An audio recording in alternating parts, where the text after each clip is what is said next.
Hello, and thanks for stopping by. I have been experimenting with this idea for a while and wanted to share it with you. The premise of this idea is a way to recover some energy that's normally wasted in conventional circuits. Please stick around, sit back, and relax.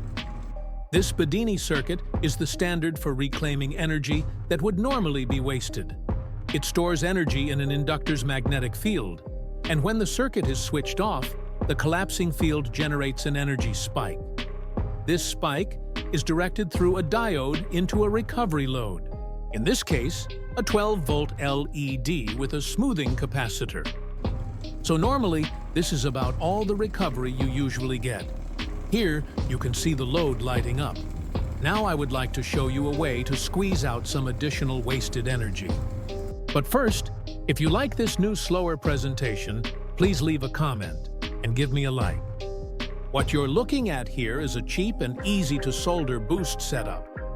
I have a 25-volt, 10,000 microfarad electrolytic capacitor on the input, and the same 12-volt LED with a small smoothing cap on the output. To use this circuit, you simply need to plug it in between your load's negative terminal and the battery's negative terminal.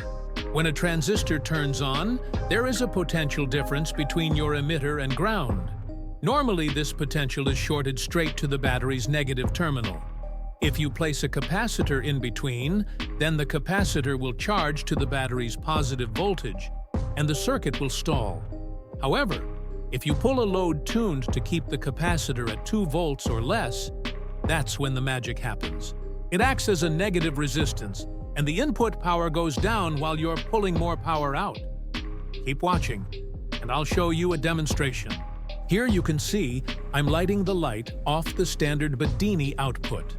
Notice I'm using 12 volts, 300 milliamps, which is 3.6 watts.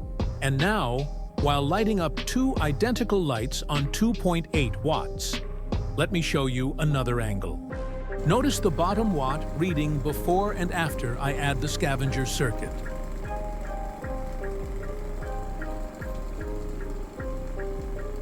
Almost twice the amount of light for a little less power input. And I'll essentially remove the Scavenger circuit.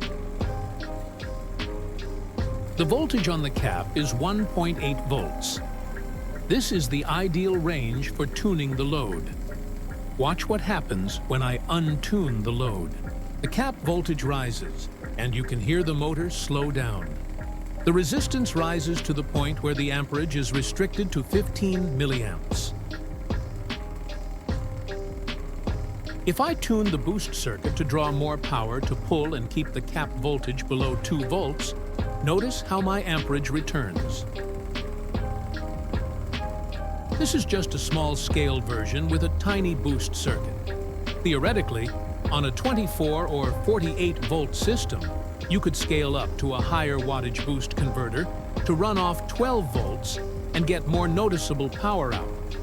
Even this little one is capable of charging batteries. Please like, share, comment, and subscribe.